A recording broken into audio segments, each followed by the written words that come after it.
What a lot of people don't realize about spirit guides is they're not assigned to us. We hire them. We hire spirit guides for a very specific reason. We also should know when to fire them. Even negative guides have got your back. They've come to serve the purpose that you asked them to serve. And you can connect with them at any time. Even if you can't immediately feel the messages or sense their messages or even see their messages, they are there. We often see ascended masters become spirit guides. So humans experience karma in one way, spirit guides are observing it in a different way, so they're learning about it more deeply. They might only come in for one day because they've got something to teach you or you've got something to learn from them.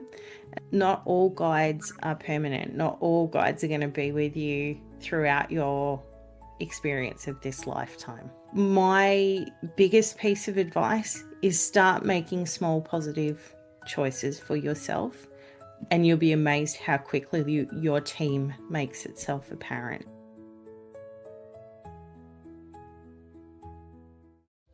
Hey everyone, it's Sophia from Sacred You. Thank you so much for being here. A quick message before we dive into today's conversation. You may have been watching the podcast videos but have not had a chance to hit that subscribe button. So if you have ever gained value from our videos, from our conversations, it would mean so much to us if you would hit that subscribe button below right now, or even just give us a like. And what that means is not only does it allow us to grow our subscriber base, but it allows us to bring in more important guests for you to listen to. And you will be one of the first ones to be notified. So please hit that subscribe button and let's get started on today's conversation.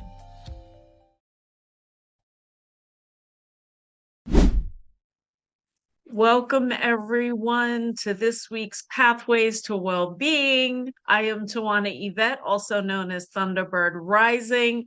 I am part of the Sacred You community crew, as we like to say.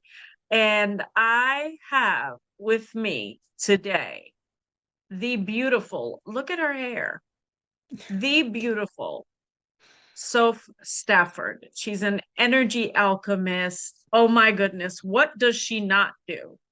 Energy alchemist, connector, Akashic Records Practitioner who specializes in spirit guides and energy alignment. Oh my goodness, you're speaking my language. She supports alignment work not only for people, but for homes and pets. Outrageous. Soph is known for her playful energy, obsession with pop culture, vintage country music, tea drinking, love that, and your crush on Tom Selleck. We're going to have to talk about that. Her mission to make energetics practical, simple, and accessible. Less woo, more woohoo. Welcome, welcome. So glad to have you here. I'm really excited to be here. Thank you. Oh my goodness. Yeah, this is amazing. Right up my alley. Do you want to introduce yourself? Add anything that I didn't get from the bio? I think you've covered it. I'm definitely not a jack of all trades. I do specialize in a few things, but yes, I do have a shameless crush on Tom Selleck also. It's okay. It's okay. It started in the 80s and just kept right going. So you're an energy alchemist and Akashic Records practitioner who helps people, even in their home and pets, get energy aligned. Let's talk a little bit about that. How do you do that?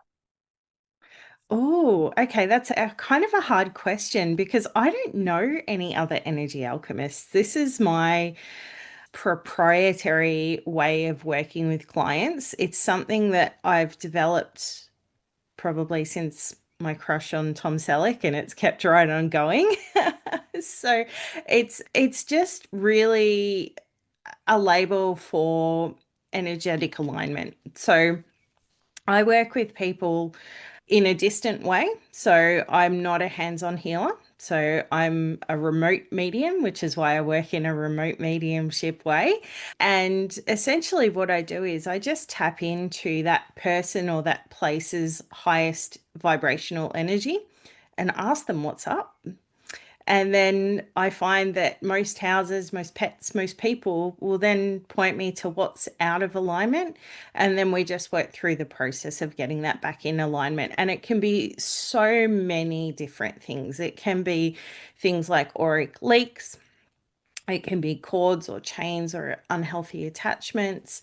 It can be at times psychic attack. It can be what I call spiritual hitchhikers, which is Mhm. basically lower beings or lost souls attached to that person or that place or that fur baby. So we just go right through and have a look and see what's up and then put it back in balance. Oh my God, I love that. I absolutely love that. Why do you think so many people assume that only gifted or super spiritual people can work with spirit guides? I think it's because we're taught that's very other. It's very woo. It's very out there. And we're really taught from, most people are taught from quite a young age to suppress that part of themselves that brings those intuitive messages through. So we're all connected. We're all connected to source. We all have our different divine gifts and we all bring our own unique way of connecting with our own source energy. Mhm. I think we live in a world where that is really frowned upon, questioned, conditioned out of us from a pretty young age.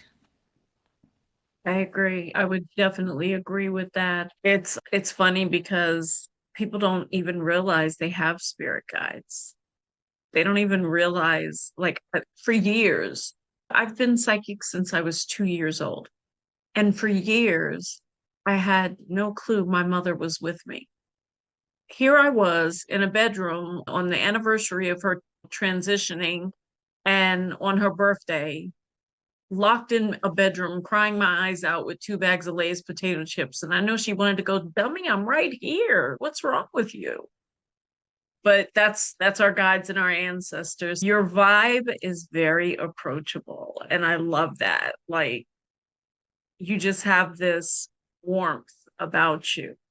Is that tea drinking, pop culture, or country gal, or a combination of all three?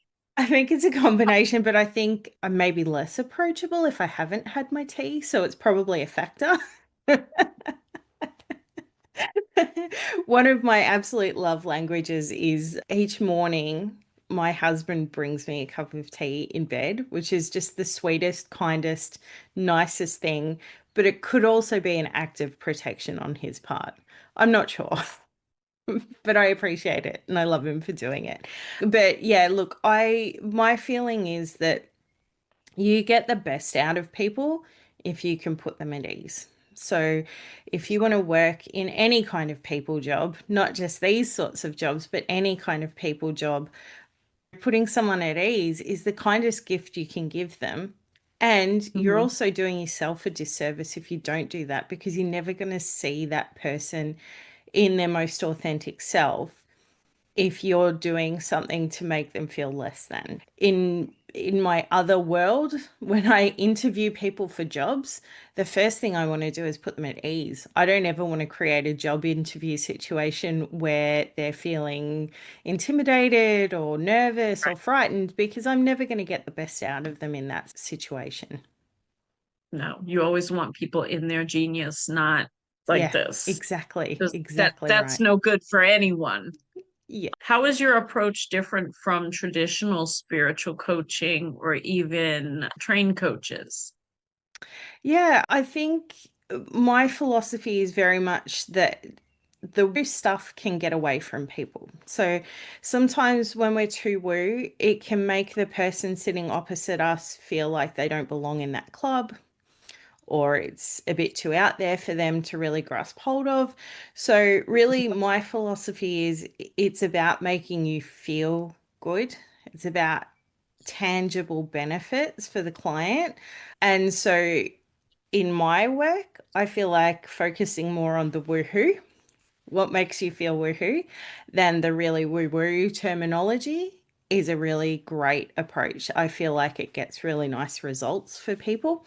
And so I just try to be practical and really down to earth, because I think sometimes where we can go wrong in this sort of community and this sort of work is we gatekeep a little bit. You'll hear spiritual teachers and guides and workers giving advice that isn't really compatible to most people's day-to-day life, coming at it from the philosophy of, look, you just need to buy this crystal and meditate for an hour every morning and do yoga when the sun rises and live in a yurt and only eat whole organic foods.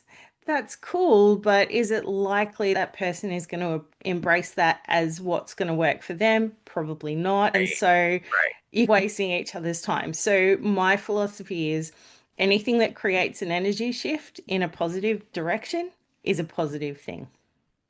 Definitely. I love that, the way you put that.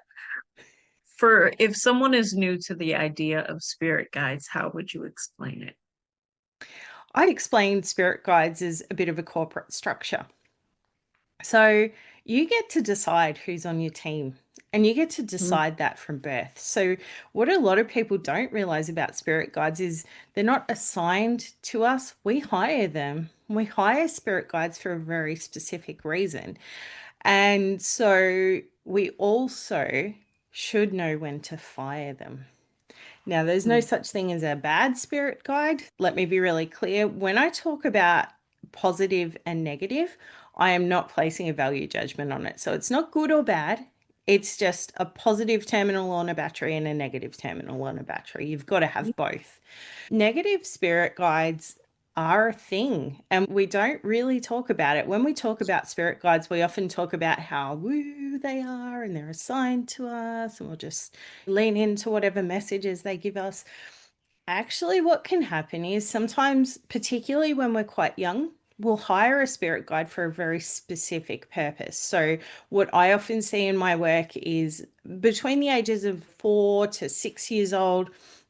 So when we're really starting to engage with a bigger section of the world, so we're stepping into maybe kinder or school, and we realize that we're not following the rules. So often what can happen is a small child will go off to their first year of school, and little kids can be a lot, right? So they don't necessarily know they have to sit quietly or wait their turn or can't interrupt.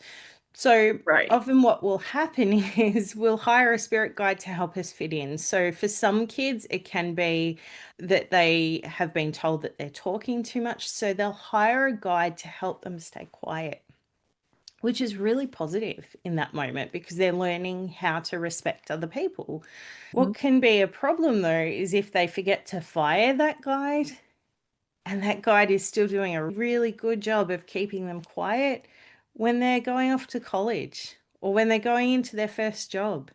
And they actually need to be their more authentic selves and find their voices, but the guide is really helping them keep it quiet and small and down.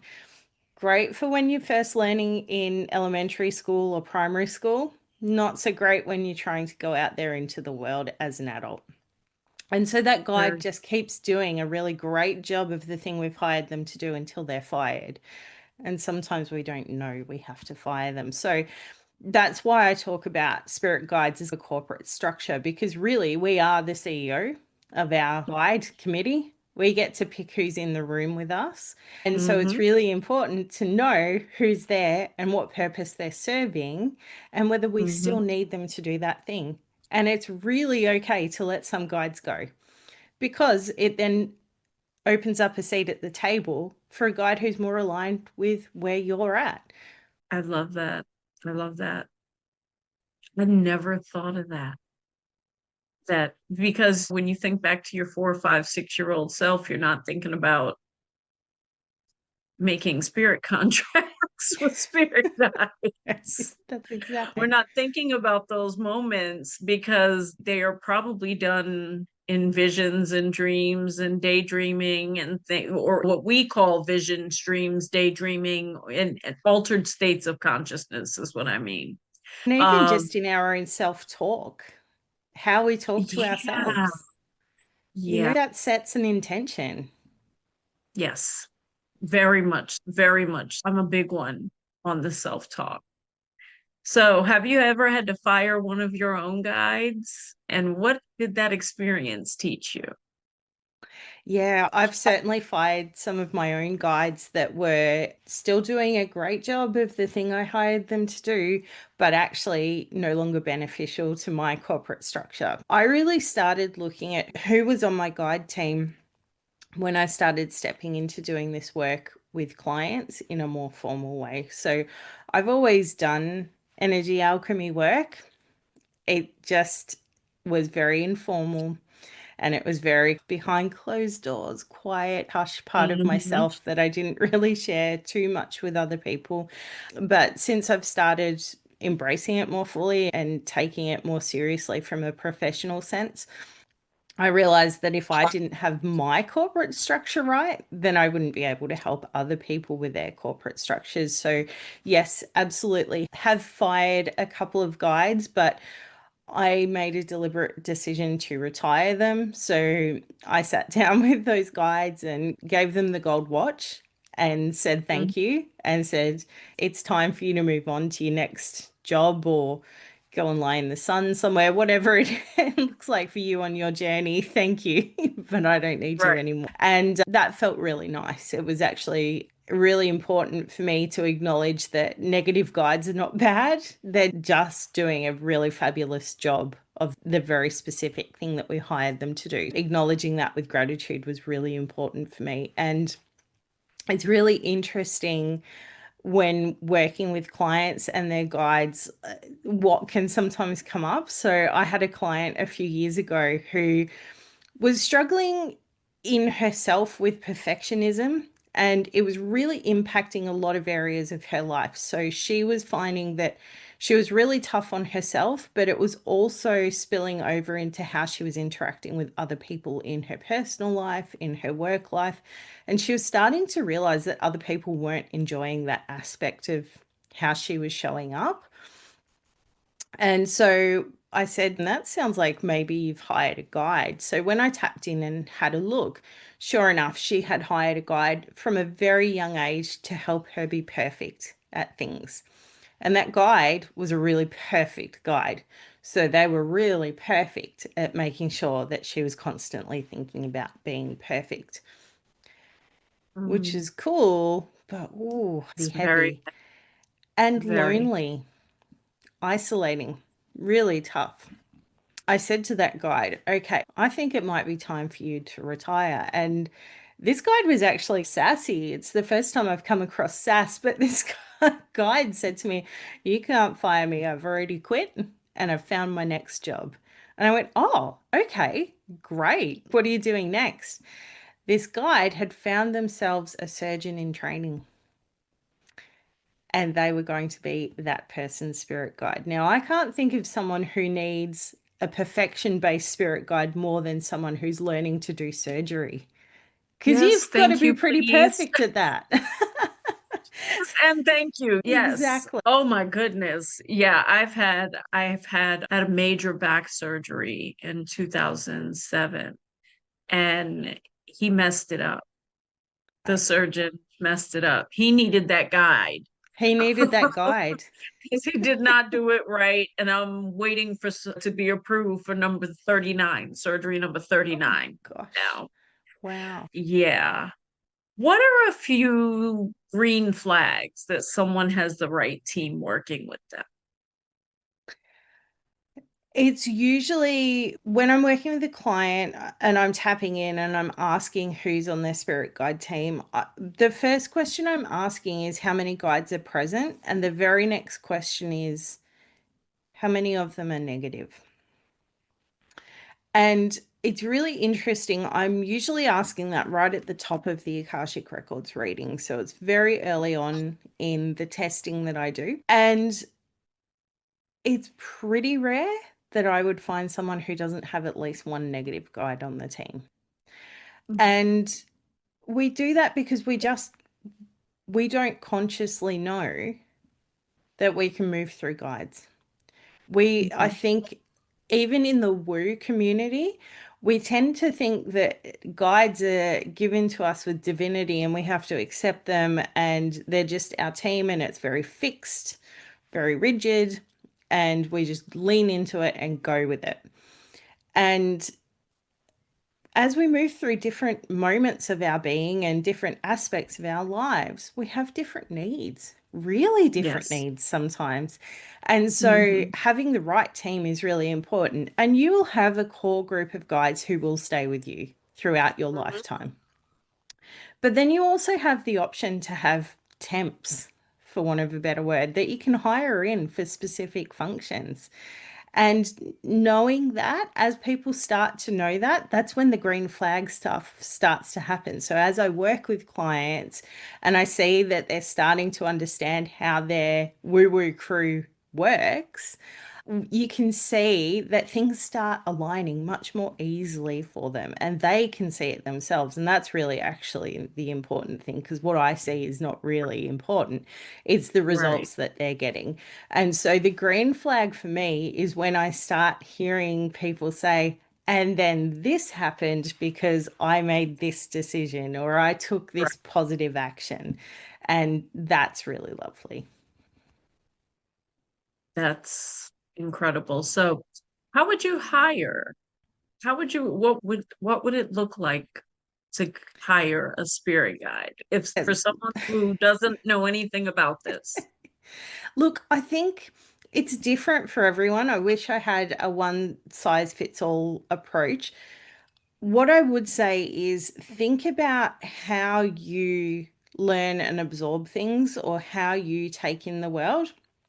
And that's usually your best channel to your spiritual community as well. So if you're someone who's very tactile, who's very feelings based, then talking about your feelings and connecting in with those tactile divine aspects of yourself is really important. If you're someone who is very auditory, then it might be that you're listening to certain music or you're listening to meditations or you're sitting out in nature and you're listening for things so that messages can come through in that way. It really does depend on the person. And speed is an interesting thing as well. For some people, it can take a really long time to hire a new guide. For other people, it's quite instant. I've had friends who are in the NLP space, so neuro linguistic programming. We call it a zero Mhm. convincer. So some people, they make a decision very quickly and it's a good decision for them. It's a good positive choice. Other people need to try it on a little bit and they might need to question it two or three or four times. So it really depends on who you are as to how Mhm. you hire. So it goes back to what I was saying earlier in our conversation, where when I interview people for jobs, I have a very specific approach. But then there's other people who have very different approaches to job interviews. They like rapid fire questions. They want very brief answers. Just give me the highlights, the cliff notes. Don't waste my time with a lot of noise. So it really depends on who you are and how you connect with yourself as to Mhm. how you're going to connect with your guide team and how you're going to hire new people in. That is, oh my God, that's so amazing. That is just so amazing. What has surprised you most on your personal journey with spirit guides? Oh, okay. I don't know if I get super surprised because this has been such a present part of my life for such a long time that it feels very normal to me. But I think one of the things that I started to notice and felt really pleased about was when I started really working with clients. I noticed that my guides came in a lot closer for me and they were much more present in the sense that I could really sense them. Not that they've never not been present, but more that I was a lot more tapped in. And one of the things that I started noticing was that whether by design or by need, I just have a lot of old ladies on my team. Like my team is all grandmas. So I think of them as my golden girls. You know, like very Oh much my old lady jeez. energy. I I've got 4 of them in here, and I call them the GGs, and they sit at the Excellent. table together and drink tea in the morning. I serve Oh them my tea. gosh. I think we need a So tea party with our guides. I think so. I think so. One of them was she needed a new teacup and saucer because hers wasn't sufficient. So You got to have the right yes, that cup. is so funny. That is hilarious that we both have older. There's something about that wise crone, right? There's a Yes, wisdom in yes, older women that just doesn't exist anywhere else in the universe, I believe. yes. And so having that really nice grandma energy around me, which by the way, doesn't mean dottery or old or frail or any of those stereotypical things. Like these women are fierce. They know stuff, is a really Nice. nice feeling. Yeah. It is a great feeling to be loved on and nurtured and know that like what my 4th great grandmother back, she's the leader at the table over there. And she's as spicy as it gets. She's from Ireland. She's 4'1", if that, red stringy hair. And she always, we waited for you. Don't you dare. How dare you? And I'm like, oh, okay. Excuse me. I didn't know. She was Sometimes you upset, need someone to just whip you into line a little bit. but that's what it was. I was doing TikTok lives all night, and I used to just have my moderators block people who made disrespectful comments. And she's saying her point was, we couldn't speak when I was alive. We waited for you because you're born at a time where you can speak, and you let people disrespect us. And when she said the us, it really sank in because it's not just me, it's them because I'm doing readings. I'm reading Yeah, people. So yeah. it's a disrespect to them as well. So yeah, there's something to be said about that spicy wisdom that comes in with having elderly women on your team. If you could reframe one limiting belief about intuition or spiritual connection that holds people back, what would it be? That you should ever let anyone gatekeep it. Never ever let anyone gatekeep your connection to your higher self, your connection to spirit, your connection to divine energy, your system of belief around that and what you intuitively know. So, one of the things that I see most in my Akashic Records work is that people create negative karmic patterns. And again, negative, not bad, karmic patterns. And often they spur from how we allow others to gatekeep us, whether Mm-hmm. that be through military organizations, very strict religions or cults, or families that want to control our belief systems, or even businesses. Sometimes we go and work at companies that are absolutely fundamentally not aligned with what looks like a positive choice for us. And it creates limiting beliefs about Mm, ourselves because we absorb someone else's beliefs about us and how we're allowed to connect. exactly. I love it. I love it. If someone's listening and feeling disconnected and unsure about their support, what's one thing you would want them to know about the team that's already around them? They're yours. You hired them. They've got your back. They've even negative guides have got your back. Okay. They've come to serve the purpose that you asked them to serve. And you can connect with them at any time. And even if you can't immediately hear their messages back or feel the messages or sense their messages or even see their messages, they are there. My biggest piece of advice is start making small positive choices for yourself, and you'll be amazed how quickly your team makes itself apparent. So Positive choice looks a little different for everyone. So it depends on who you are and what your gifts are and how you connect, what a positive choice is for you.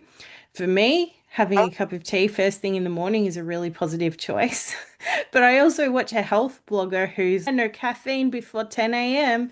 So, it's about those small positive choices for you that help you bring in that wisdom and that connection from your woohoo crew. And so by making positive choices, let's say some of us know we are affected by the vows that our ancestors may have taken. It's passed down in our DNA, and then we're like, why do I do this? Why do I do that? Why does this happen?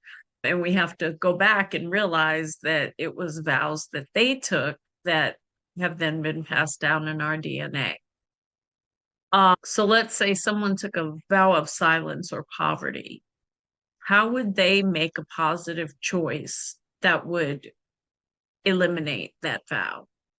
Yeah, vows are so fascinating. I love talking about vows, and we certainly cover off vows when I'm doing Akashic Records work with clients. And look, almost everyone at some point has taken a vow, whether it be a marriage vow or a vow to a religious organization, military organization. Vows are promises that involve ceremony. We don't all live up to our vows. So, some people take a marriage vow and it might be love, honor, and obey. And they're like, love, honor, sure, obey. I'll say the words, but there's no intent behind it. So, with vows, they really only exist if we keep upholding the intention behind it. And yes, absolutely, there can be ancient vows that people outside ourselves have taken that may be impacting us, but the ones that really deeply impact us are the ones that we've taken ourselves. And even in past lives, if we're still holding up the intention of that vow of poverty or sacrifice or silence, it will show up in our lives. And so the least surprising aspect of an Akashic Records alignment session is when I say to someone, so I've noticed that you've taken this vow of poverty. And they go, yeah, I see that. And it's because it makes absolute sense to them. Because what a vow of poverty can look like is not that you're poor, not that you're living in a tent. It's that you find a $10,000 check in your pocket and you cash it, and then the next day the motor in your car blows up and it costs you $9,999 to fix. So it's about actually what that flow of money energy looks like. And all the vows are really similar in that they will show up in very specific ways. So for me, one of my big, I guess, revelations when I started working in the Akashic Records was that I had a vow of obedience. And I've always thought of myself as like a conformist rebel. So I'll do the right thing, but I really want to push against what the right thing is. What a vow of obedience can show up as is that you will absolutely follow the rules, but man, you don't like the rules. Like they annoy you. So, especially if you think a rule is arbitrary, if you think that rule doesn't make sense, you're not going to like it. You'll follow it because you've taken the vow of obedience, but you will really resent it. And so that's where you get that kind of push pull of following the rule is the thing I'm going to do, but not following the rule is the thing that feels really positive for me in my life. And so you have this kind of, I guess, butting of heads in yourself. And so learning how to get rid of that vow is so powerful. And really, all you need to do is have a conscious understanding of it and start making positive choices that aren't aligned with following that vow. So if you've taken a vow of sacrifice, for example, a small positive step that you might be able to make is you're at the supermarket one day and you say, ooh, do I want tasty cheese or do I want, I don't know, pepper jack cheese? And you'll be standing there with both cheeses and you end up putting them both back and going, no, I don't need any. Because that's the vow kicking in. going, no, I don't need that. The positive choice, the small positive choice you can make is when you hear or feel or sense that vow kick in, is go, you know what? Today I'm buying both. And both cheeses in your Okay. cart. It's a Love really it. small positive choice. And that's where you have the most powerful shifts in this work because it's about intention. It's not about how big the action is. So I often say to clients, this is not about upending your life. This is not about setting the horses free and burning down the barn. This is about making really small, really deliberate, conscious actions that are positively aligned with who you are and what is a good choice for you.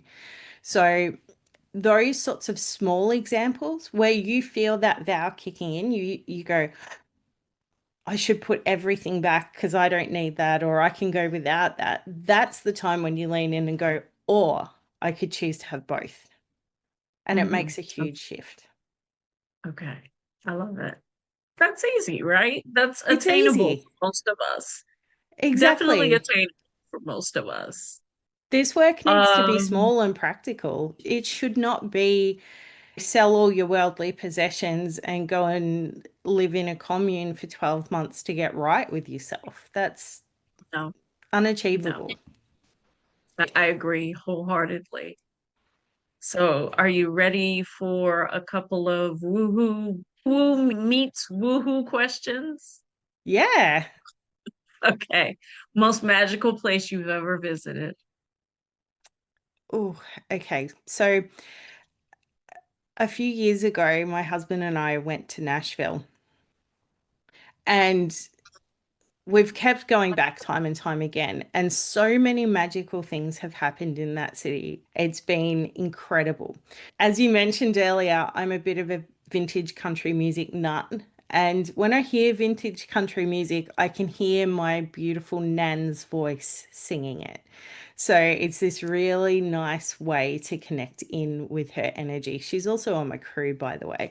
But we had two really magical things happen in Nashville. So the first thing was we went to the Grand Ole Opry Mm-hmm. and we were sitting maybe 4 or 5 rows back from the stage. We had really great seats and no one was sitting in front of us. The rows just in front of us were just where we were sitting, just our seats were empty, which was great. It was a really good view. And they Yes. decided to throw to the audience to have requests of hymns to stump the band. And I managed to put my hand up and I got picked to choose my nan's favorite hymn. So they sang my nan's favorite hymn on the Grand Oh, Ole Opry. And within a couple of minutes of that happening, all those seats filled up. All those people arrived halfway through the show. So it's like that path was just cleared just for that moment, just so I could have that connection with something that was really important to me and to her. So that was pretty amazing. And then a few years later, we were in Nashville to see Kenny Rogers, one of his uh-huh. final shows on his last tour. And it just so happened that he was getting a star on the Walk of Fame the day before. So myself and a couple of other old ladies lined up for hours in the sun waiting to have the best spot to see him get his little star on the Walk of Fame. And as we were leaving that ceremony, a guy behind us started talking to us. And it just so happened that he owned a museum in town. And he said, oh, do you want to come in the museum as our guest? And my husband and I were like, yeah, that'd be amazing. So we were wandering around this museum. And then he came up to us and he said, you're going to the show tomorrow night, right? And I said, yeah. And he said, where are your seats? And I said, oh, like way in the back, nosebleed section. And he said, would you like to come and sit in our corporate box to watch the show? And I Yes, please, started and thank crying. you. Yes, please. Absolutely. And so that was just this moment of just pure generosity from a man who didn't really know us and was just being so kind. And so we went and sat in his corporate box and watched the show. And one of the most amazing parts of that was we could see the front of the stage, but we could also see a little bit backstage. And so at the Mm-hmm. end of the show, after Kenny and Dolly had sung their beautiful duet, they walked Mm-hmm. backstage together and they just embraced each other. And that wasn't Mm-hmm. for the audience, that was them having this really special moment of connected kindred people. And being able to see that was magical. It really was. It had to be. I can only imagine. Oh my goodness. If you had to pick a theme song for your woohoo crew, what would it be? Oh, I am a music lover. So it is really, it's like picking a favorite child to pick a Right? favorite song. So, Right? look, the thing that I'm just going to go with what pops into my head, and that's My Girl by The Temptations. Oh, that's one of my mother's favorites. It's a good song. It's Got to so hear her. emotive. Yes, she's a Motown lover. So I'll be sitting here working some days and ALEXA will all of a sudden play Motown. I know it's her. But the funny thing is, my Gigi, the Irish one, she likes this one rap song. And I'm like, and it keeps repeating, I'm on, like, I'm ready to fight, I'm ready to fight. And she loves that one. When that one comes on, it's what is she up to? What's gonna happen? Who Because did it? music is so energetic, right? It So it's not about genre or artist or no. anything like that, or even era. It's the energy that you connect in with that gives it meaning. And I've got two cats, and one of my cats loves Leonard Skinner and Guns N' Roses. And he will come into the room and he'll be all bug-eyed if he starts hearing that music. And that's the cat who taught me how to do energy alchemy with pets. So Really? he's a cool guy. He's a cool cat. I love him. Oh my goodness, that's amazing. A celebrity you swear is a spirit guide in disguise, and I'll tell you who I think mine is, or who I strongly believe she is 100%. Yeah, and I absolutely believe that. We often see ascended masters become spirit guides. So often celebrities who have passed away in their next incarnation decide to become spirit guides, and it's because they want to experience karma from a different perspective. So humans Mhm. experience karma in one way, spirit guides are observing it in a different way. So they're learning about it more deeply. So often celebrities do then transition into becoming spirit guides. So, you know, you might have someone really cool on your team. So I do have a few people who I do believe are masters in this life who will probably ascend to then become guides in another life. I think Dolly Parton is one. She's just like an angel who She's so walks the warm, earth. and she's Yeah, like Betty White. She's the country spot music on. Betty White. Yeah, spot on. Absolutely. And I think we sometimes get it mixed up where we think that perfection is part of being an ascended master or a guide, or it's not. Spirit guides have a sense of humor.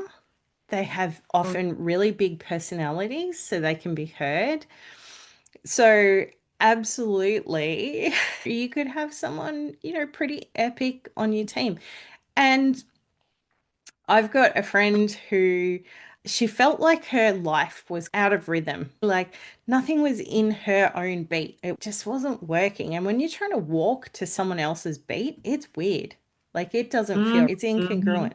And she realized that the beat was off in a lot of aspects of her life. So she just wanted to return to her own beat. And so she hired a temporary guide, and that was something that we worked on together. And she actually hired Karen Carpenter as a temporary guide. Now, the interesting Okay. thing about that is Karen was a drummer. She hired a drummer. Now, will Karen be Oh, with her forever? No, she's a temp guide. She came in to help set the beat and then she'll move on. And she might pop back in at times when she's needed, but mhm. she was there just to help with getting her beat back. Oh my God. I strongly believe, and it's been whispered to me that Whitney Houston is one of mine. And it's funny because I didn't like her when I was younger. And then I was in a very toxic relationship, didn't know it was toxic. And I was so drawn to a few of her songs, like I would play them over and over again. And even now, one of her songs, every time I hear it, I just bawl my eyes out.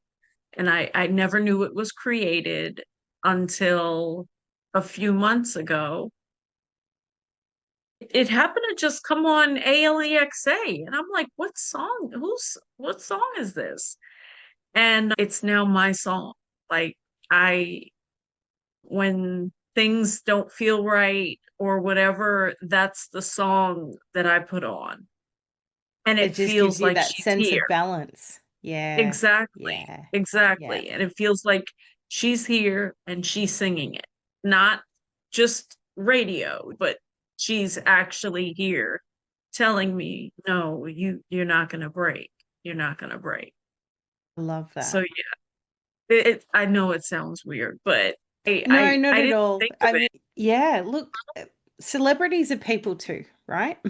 And often celebrities, their connection to source energy comes from connecting to many other people.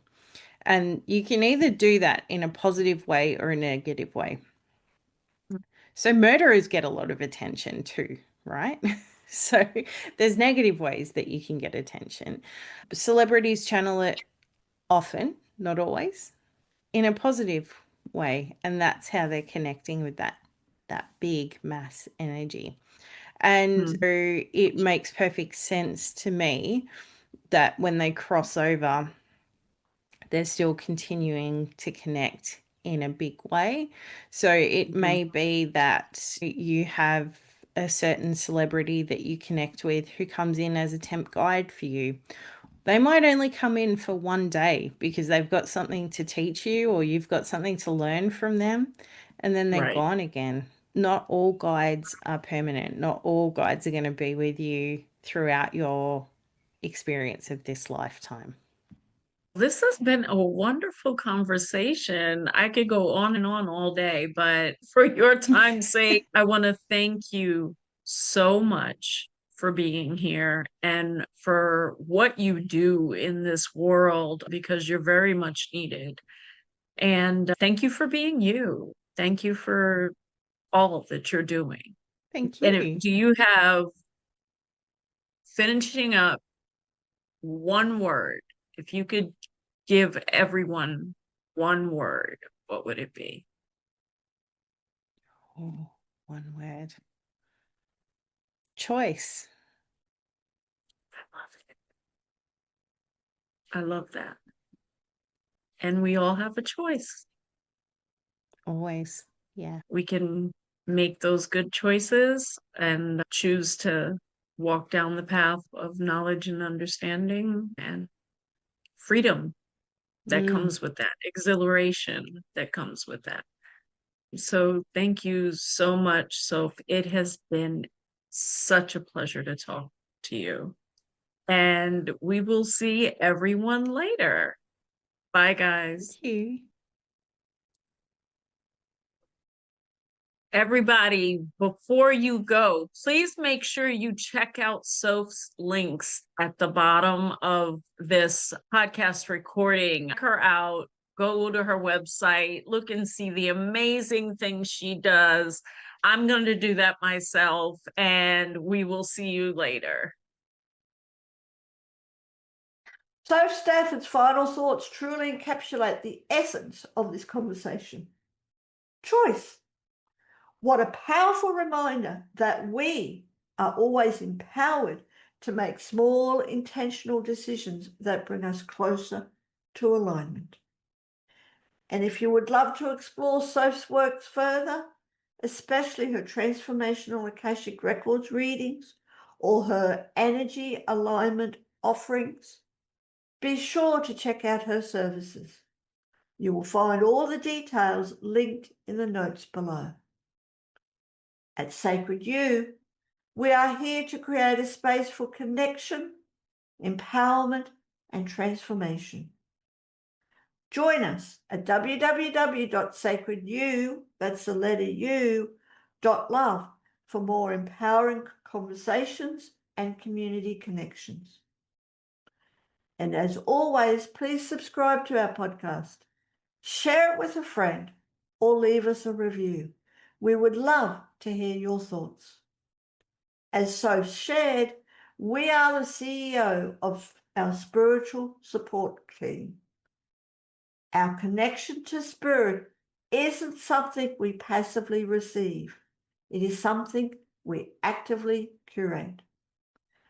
Until next time, stay grounded, stay inspired, stay connected, and keep walking your pathway to well-being.